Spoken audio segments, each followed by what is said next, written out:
National sports media set the ultimate trap for Shedeur Sanders in Cleveland, expecting a high-profile, explosive quarterback war to drive daily headline content. Instead, Shedeur executed a genius, counterintuitive strategy that completely disarmed the national narrative. Most high-profile rookies boost their personal brand by feeding media friction. But Shedeur realized that winning over a tough, veteran Cleveland locker room meant shutting the circus down entirely. In this video, we reveal how sacrificing quick media clout earned him genuine institutional authority, control over the narrative, and alignment with leadership. Pay close attention to Act 4, where we break down the single tactical move Shedeur used that proved this was a masterclass power play rather than a humble concession. When a highly visible marquee athlete enters the professional landscape, an entire ecosystem of outside incentives immediately kicks into overdrive. Television networks thrive on polarization, sports talk shows feed on friction, and modern athletic agencies often advise young clients to treat their personal brand as an entity entirely separate from their employer. For a rookie quarterback entering a high-pressure football environment like Cleveland, the playbook usually dictates fanning the flames of public debate, generating headline noise, subtly signaling dissatisfaction through social media, or allowing representatives to plant rumors about playing time creates external leverage. This leverage can force a front office's hand, accelerate starting opportunities, and maximize short-term endorsement value, regardless of on-field results. The national media ecosystem relies on this symbiotic relationship, eagerly awaiting the moment a prized young star asserts his individual brand against the surrounding team apparatus. By walking directly into the Cleveland market and refusing to play that game, Shedeur subverted the traditional sports media dynamic at its core. Rather than capitalizing on the national clamor for a public competition, he deliberately starved the soundbite machine, declining to offer hot-take programs the dramatic fuel they require. This was not a passive retreat or a sign of submission. It was a deeply calculated calculation of power and self-preservation. Sanders recognized that in a working-class, football-obsessed market with an established veteran core, public posturing creates an immediate barrier between a rookie and the locker room. The external leverage that garners clicks simultaneously alienates the offensive linemen who block for you, the defensive leaders who set the cultural standard, and the coaching staff tasked with winning games. By publicly neutralizing the controversy and refusing to feed the media circus, Shedeur effectively signaled to his teammates that his commitment belonged strictly inside the facility, establishing genuine internal authority over temporary internet clout. The modern professional locker room operates on a delicate, highly sensitive social hierarchy that raw athleticism and pre-draft hype can never bypass. NFL veterans are seasoned workers who have endured years of physical degradation, exhausting film study, and contract instability to secure their livelihoods. When a high-profile rookie quarterback arrives trailing a massive personal media apparatus, the initial reaction from established players is almost universally cautious, if not openly skeptical. Veterans do not evaluate a newcomer by his social media following, endorsement portfolio, or national notoriety. They evaluate him by his daily work ethic, his humility, and his willingness to suffer alongside the group to protect the collective ecosystem. When a rookie feeds the national media machine, encourages external narratives, or allows his personal brand to eclipse the team, it creates an immediate, highly destructive cultural fault line. Experienced players perceive excessive external branding moves as selfish posturing that privatizes praise during victories while socializing failure during losses. Conversely, a young athlete who actively insulates the organization from external noise sends an unmistakable message to the locker room.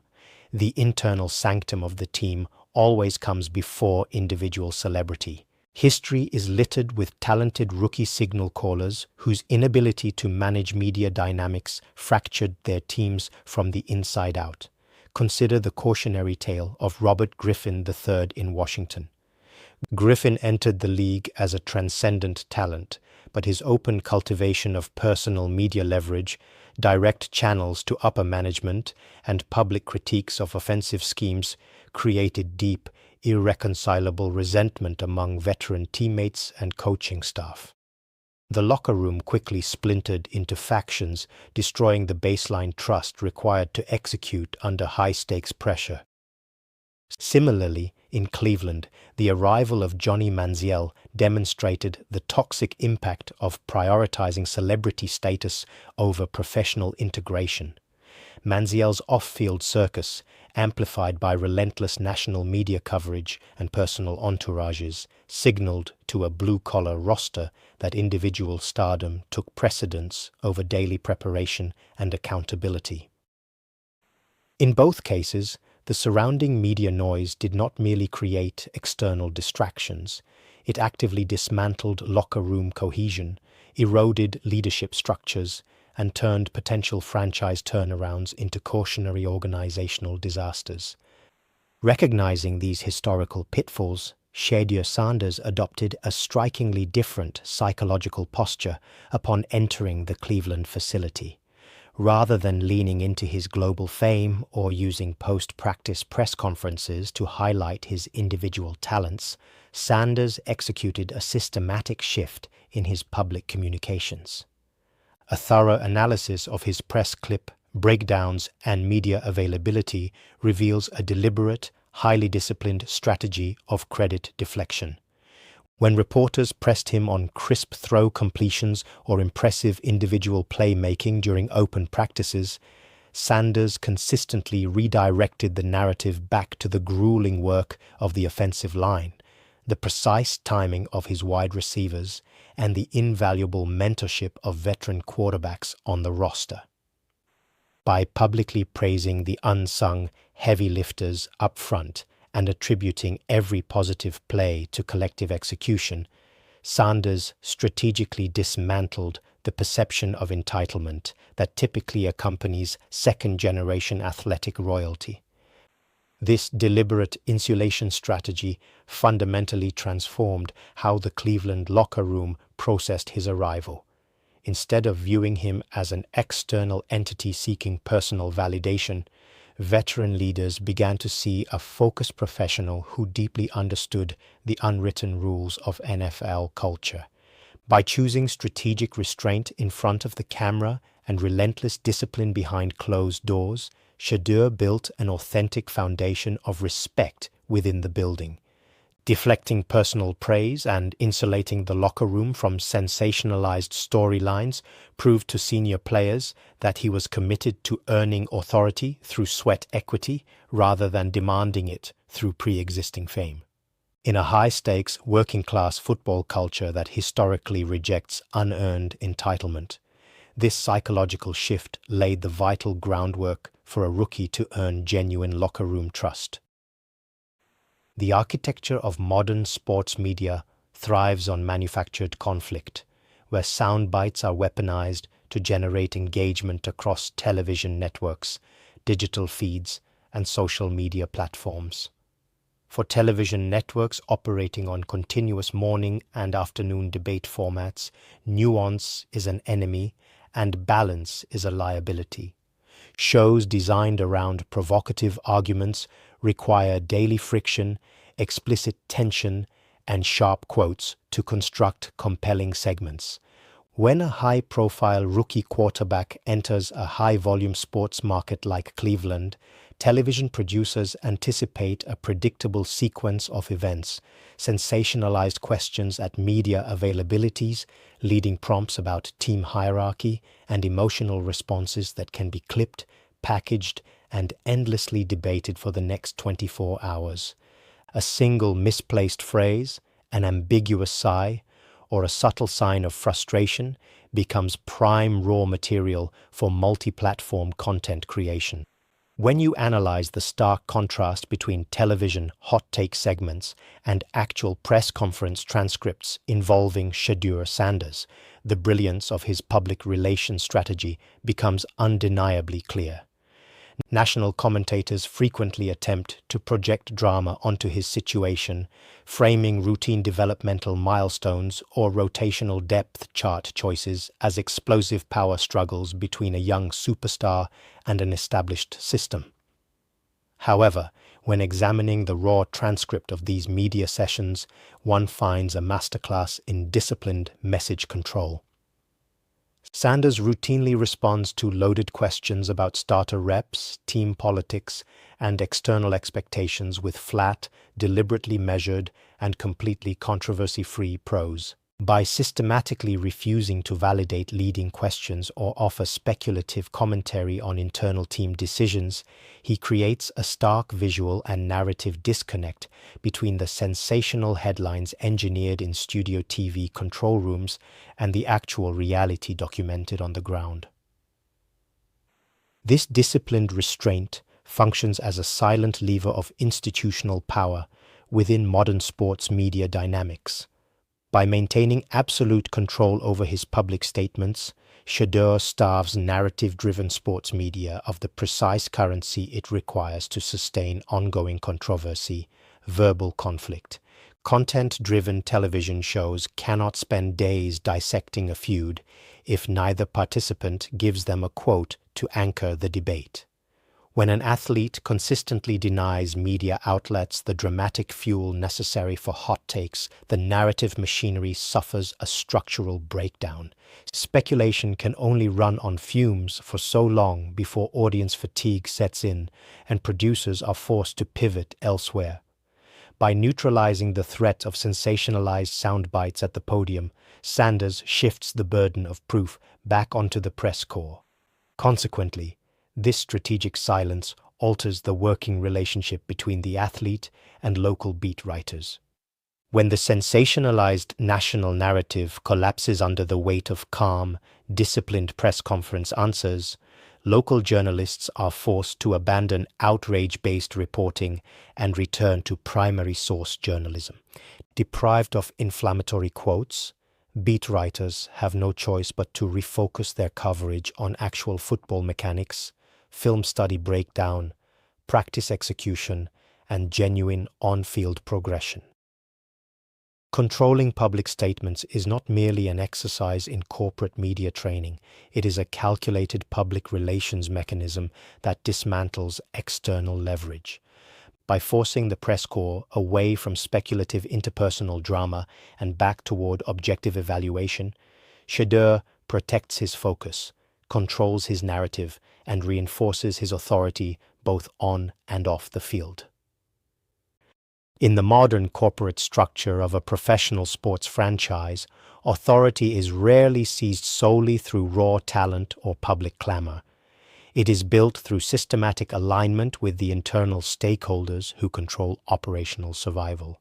For a young quarterback entering an NFL building, the quickest path to a long-term starting job is not winning over the loudest voices on social media or generating approval ratings on sports debate television.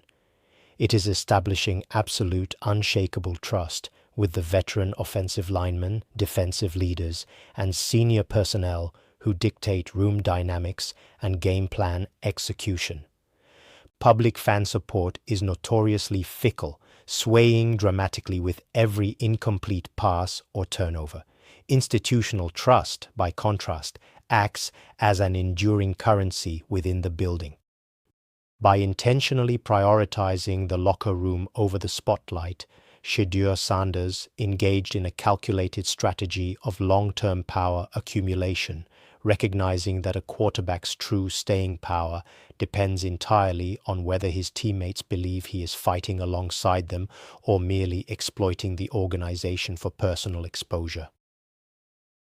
For front office executives, general managers, and head coaches, evaluating a young signal caller extends far beyond arm strength, footwork, and diagnostic processing. Upper management constantly assesses an athlete's capacity to manage institutional noise and navigate high-pressure organizational friction. A quarterback who invites or feeds external media drama represents a severe operational liability, an unpredictable variable capable of destabilizing complex coaching hierarchies, straining front office communications, and creating unnecessary distractions for an entire enterprise. When a high-profile rookie deliberately insulates the franchise from external narratives, decision-makers view it as a profound mark of executive maturity. Executives see a player who respects the structural chain of command, protects the internal brand, and understands that true professional leverage is earned on the practice field rather than forced through public posturing. This subtle alignment with management's broader organizational goals creates a powerful protective barrier around a developing signal caller, assuring coaches that promoting him serves the team's long-term competitive health rather than merely satisfying external media demands. The underlying mechanics of this strategic choice reveal the ultimate leverage point. By declining to leverage public sentiment against his own team, Shedeur effectively forced the organization to invest in him on purely professional terms. When an athlete attempts to force a front office's hand through media pressure or fan campaigns, management naturally adopts a defensive posture, seeking to protect organizational autonomy against external overreach. Conversely, when a player eliminates media distraction entirely and quietly dedicates himself to internal alignment, he shifts the entire dynamic.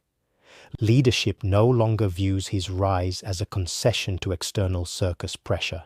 Instead, they perceive his progression as the organic, deserved culmination of professional diligence. By insulating the organization from outside noise, Sanders systematically earned the genuine confidence of the coaching staff and front office, laying a bulletproof foundation for sustained organizational authority that no external media narrative could ever undermine. The trajectory of Shedeur Sanders's arrival in Cleveland provides a fundamental case study in modern athletic career management, illustrating how strategic restraint can be leveraged as an instrument of long-term professional power.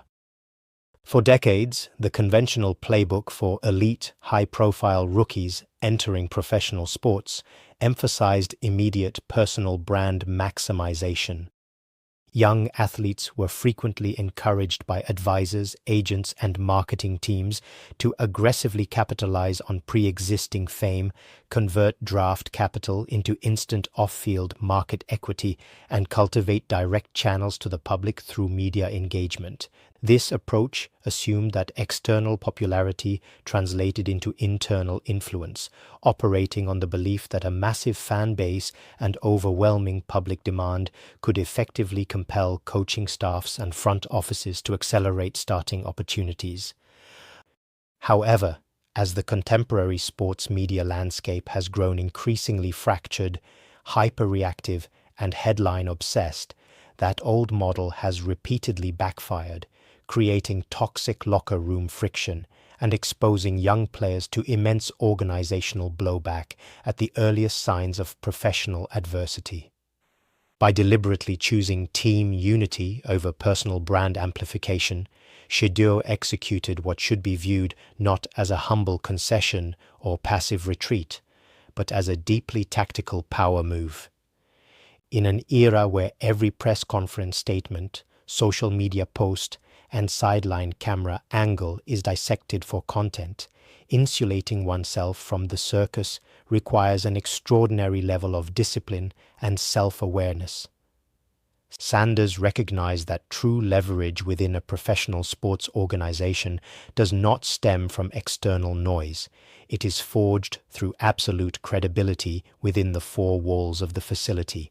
By intentionally surrendering short-term media soundbites, he disarmed an aggressive news cycle that was fully prepared to exploit his every move.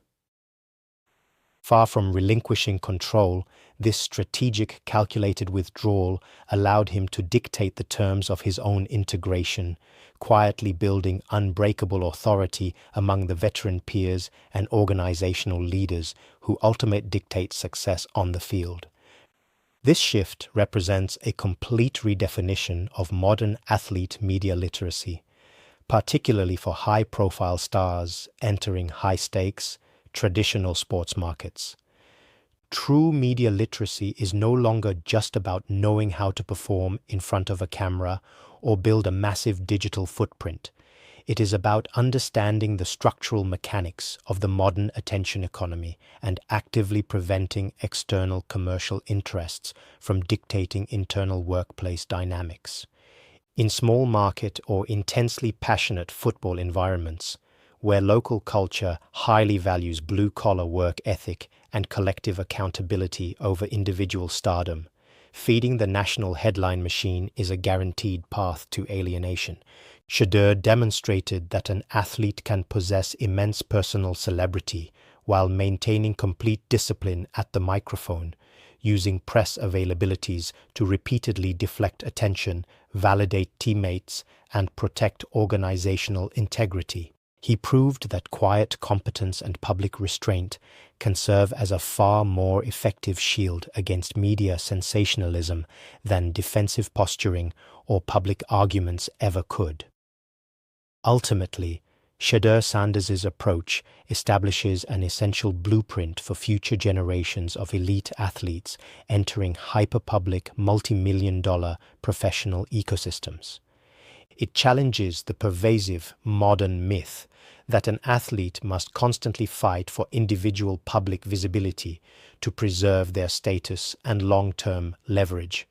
Instead, it proves that the ultimate form of professional control comes from aligning personal ambition with collective organizational trust.